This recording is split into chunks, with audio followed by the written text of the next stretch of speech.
House Democratic leader Hakeem Jeffries of New York is currently serving his sixth term in Congress.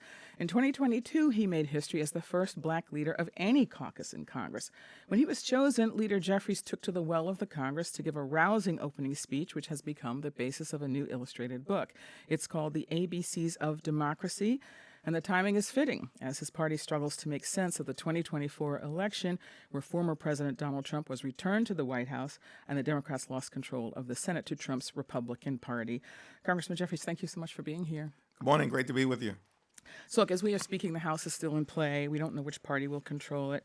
When you gave the speech that forms the basis of this book, the Democrats had just lost control of the House, although the Democrats still had the White House, and then they got control of the Senate. So different.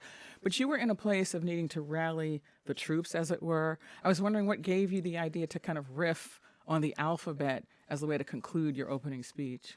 Well, it was a moment of transition as Democrats had just lost control of the House of Representatives, and I thought it was important to make clear that while we would always be prepared, and that's the case right now, to work with the other side of the aisle whenever and wherever possible in a bipartisan way to get things done, that we would stand up for traditional American values and push back against extremism at all times, and concluded that perhaps the most accessible way to lay that out was to go through those traditional American values through the lens of the alphabet, and then contrast that with what the alternative will be. Will you read just a couple of pages? You don't have to read the whole book, obviously, but you just read a couple of pages. Economic opportunity over extremism. Freedom over fascism. Governing over gaslighting. Hopefulness over hatred. Inclusion over isolation, justice over judicial overreach, knowledge over kangaroo courts, and liberty over limitation. So who do you think the book is for? I mean, it's a graphic book, but there's some high-level concepts in here. I mean, like Constitution over cult, freedom over fascism. Is this for kids? It's an illustrated book for people of all ages, but certainly I'm hopeful that it can be received in a way that's accessible for younger Americans, for millennials, for Gen Z, and eventually for the children of this country when trying to process the moment that we're in and, of course, the path forward. And hopefully it'll serve as a reminder of the fact that we are 248 years into this democratic experiment, and there are things that have made this country the envy of the world, several ideals, and we've got to hold those ideals close to us as we navigate through turbulent times. I'm just curious, like, what was on your mind as you were thinking about this? I mean, I'm just going to be honest, were you anticipating that this might be a challenging moment and that you would want some kind of, I don't know, encouragement on offer?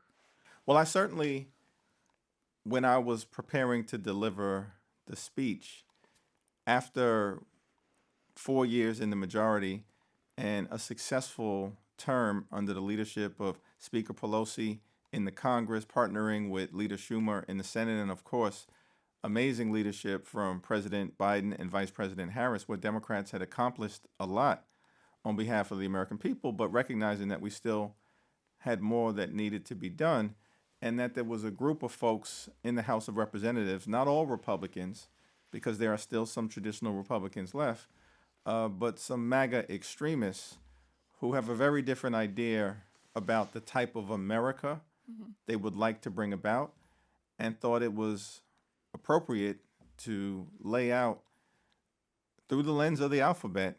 It was a risky endeavor, but through the lens of the alphabet, what was at stake and what hopefully will provide a lens into a path forward, even during challenging moments in the American journey. In the current moment, it does look as though Republicans will take the House as well as the Senate and the White House, of course. A lot of people have given their take on why this happened. What's yours? Well, definitely, I think what is clear to me is we all have to do a better job of meeting the needs of everyday Americans who are struggling to live paycheck to paycheck.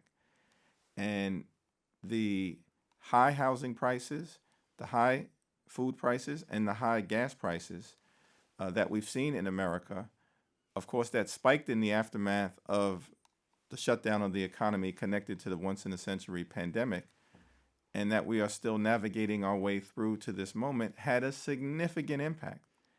And the party in power is going to receive the lion's share of responsibility for the fact that food prices, gas prices, housing prices remain high, and that the American dream for far too many people who are either part of the middle class or who aspire to be part of the middle class seems out of reach. That is a breakdown of what America represents, and we have to deal with it, and we have to deal with it in as decisive a way possible. Hopefully, not as Democrats, independents, or Republicans, but as Americans. So is it that you, as a Democratic Party, did not know that, or is it that you, as a Democratic Party, did not communicate that you knew that? Well, I think it's definitely clear that we were aware in the districts that we all represent that this was a big challenge.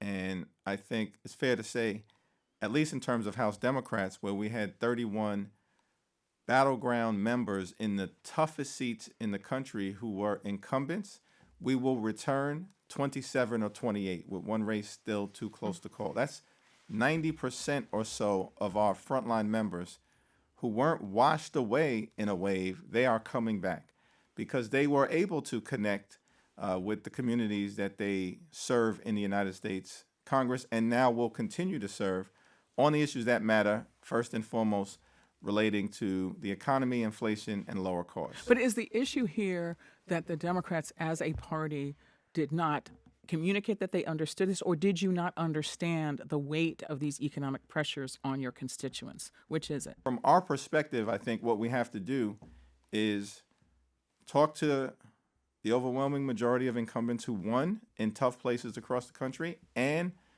the handful who lost, and get their perspective on what as a party have we done right, what as a party have we done wrong, and what needs to improve. Is there some reason you don't want to give your opinion about this? Because I assume you have one. Well, I don't want to get out ahead of the conversation that we're going to have as Democrats. I think that would be not the responsible thing to do at the moment when we have scheduled a series of family conversations as House Democrats that we're going to have. And part of the responsibility is for me to sit and listen to each and every person. Now, I will say and continue to be clear about, we have to drive our economic message home in a lot more compelling way than we've been able to do. That's clear. So do you give any credence to the idea that part of the issue here is that the Democratic Party, at least so far as it expresses itself as a national party, has created an intolerant political culture where people who might be more conservative on issues like trans rights, for example, or abortion rights or guns or whatever, don't feel respected within the party? Do you give any credence to that? Well, I think we're an inclusive big tent party, and we certainly need to continue to make sure that all voices within the Democratic coalition, at least in terms of the House of Representatives, we've got progressives, we've got New Dems, and we have blue dog conservative Democratic members. That's what makes up the House Democratic Caucus family. And I value the perspective of each and every one of those members whose ideological perspectives, may be to the left of center, or right down the middle. But there are members obviously there are people outside of the party strategists, national strategists, people write, pundits, et cetera, who've been saying this. But now you have members like Seth Moulton, who's been saying that he doesn't feel like he can even say some of the things, he can't even express some of the things that he knows his constituents feel about some of these issues, even to have a healthy dialogue about it. Do you think that's true? I certainly hope it's not true, and every single member of the House Democratic Caucus should feel welcome to share their perspectives, and we are going to embrace that level of candid dialogue. It's what's necessary. It's what's required. We have to deal with it. We're heading into an incredibly turbulent period of time, and we're going to have to navigate our way through the governmental side of things. And on the governmental side, we'll continue to be clear. We'll work with the incoming administration when possible, if we can find common ground, particularly on the economy. We want to lower costs. They say they want to lower costs. Together, let's work together to lower costs. Do you agree, in hindsight, with your predecessor, Nancy Pelosi, and some outside strategists, including successful ones like James Carville, that there should have been some kind of mini primary that might have helped the top of the ticket strengthen their message, or at least might have come up with a candidate who might have been more successful? Do you think that do you give any credence to that argument? Well, and I'm not clear whether they're suggesting that there should have been a mini primary in the immediate aftermath of Joe Biden's decision with a little over 100 days left before the general election. I think logistically that may have been a challenge that would have been impossible to actually execute. I do understand the broader discussion, and I think it will be an important one moving forward about, passing the torch and how we figure that all out in terms of, how we always put our best foot forward in the House, in the Senate, and at the national level, and in terms of the governorship. So let's look forward. What is the way back, for your side? Well, when former President Trump took office in January of 2017, he had a majority in the House of 241 Republicans, and there were only 194 Democrats. Everyone agrees that even if House Democrats fall short at this particular moment in time of getting to the 218 number, we will have at least 213, 214, 215 members of the House. And so that's a very different dynamic in terms of heading into a midterm election. What could you do with those numbers that you couldn't do with 194? Well, on the governing side, as has been demonstrated during this Congress, where extreme MAGA Republicans who are in the majority can't point to a single thing that they have done to make life better for the American people, and where House Democrats, because of the closeness of the margins, have effectively governed in the majority, though we are in the minority.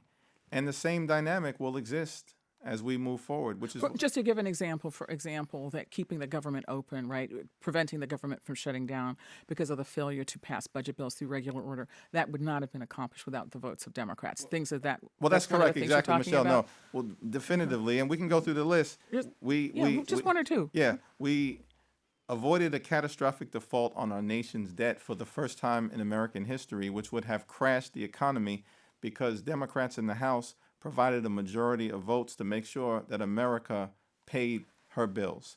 We have avoided a government shutdown now on 5 different occasions so that we could fund the government in a manner that meets the health, safety, national security, and economic well-being needs of the American people because Democrats provided a majority of the votes. Control of the House hasn't been settled yet, but what do you see as the role of the Democratic majority? Is it to resist and restrain the Republican majority, or is there something else?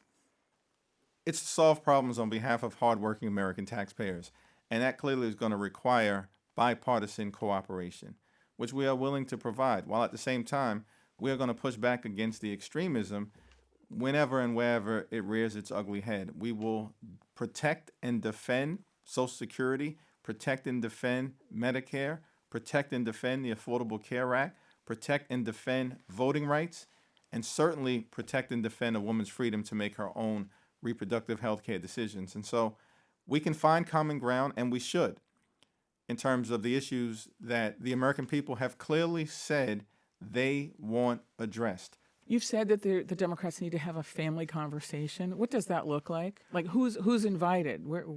How does that work? Well, as House Democrats, our process is simple. We have 2 weekly meetings, beginning with the House Democratic Caucus meeting on the first full day that we're back in town, and then the House Democratic Whip meeting on the second full day that we're back in town.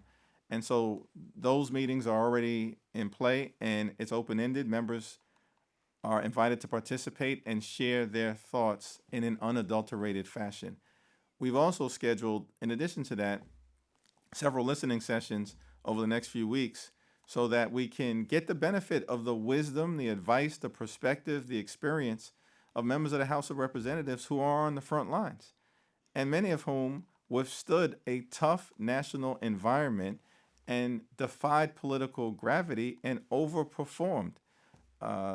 I think if you would have said to Republicans that they were going to win the presidency in a decisive fashion in terms of an electoral college battleground sweep and potentially even win the popular vote across the country and narrow the margins at the presidential level in a blue state like New York, their conclusion would be House Democrats are going to be electorally wiped out. Instead, what happened in New York? We flipped 3 seats on election day that were held by Republicans, defeated House Republican incumbents, and they are now in Democratic hands. Who's the standard bearer now? Who speaks for the Democrats now? Well, it's going to fall collectively on House Democrats and Senate Democrats and our governors. That's the reality of the situation. We have a great group of governors all that have left the House and are on their way into the United States Senate. We're very proud of them. I think so. It's gonna fall to the House. It's gonna fall to the Senate. It's gonna fall to the governorships. So before we let you go, I'm getting back to the book, which is based on the speech you gave at the opening of the 118th. At a low moment.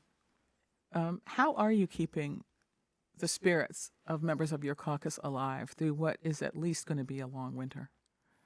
Yeah, it's interesting because we had our first in-person caucus meeting this morning, and we welcomed the new members, of which there will be more than 30 new members of the House Democratic Caucus. And, their spirit of excitement and awe and the sense of responsibility that they have, they really help renew us with, what they bring, their heart, their soul, their intellect, their sense of inspiration, and their integrity and their desire at a difficult moment to serve the people of the United States of America. And that's the beauty of the House. It's the institution that the framers designed to be the closest to the American people and to, at all times, reflect the hopes, the dreams, the aspirations, the fears, the concerns, the anxieties, the life experiences. No one does that better, we believe, than House Democrats, and the passions of the American people. And when you have dozens of new members who are joining the Congress, it really does help reinvigorate the spirit of everyone that we will not withdraw, we will not wither, we will not get weary. We will continue to summon a warrior-like spirit, get up off the ground, keep moving forward, stay in the arena, and win the fight on behalf of the American people. And what about you? I mean, you were in striking distance, it seems. Like I said, the House is not yet decided, but you were in striking distance of becoming the first Black Speaker of the House. It's not the only thing you are, but it is certainly one thing. How are you? Well, I grew up in the Cornerstone Baptist Church and, learned from an early point in time that a setback is nothing more than a setup for a comeback. And election night was certainly a setback, and we'll figure out how much of a setback it was. But it just sets us up for a comeback on behalf of the American people, staying consistent with our ideals, making sure we put working families over the well-connected, and that we stand up for these traditional American values. House Minority Leader Hakeem Jeffries of New York. We're talking about his new book, The ABCs of Democracy, and a lot of other things. Thank you so much for coming by. Thank you, Michel.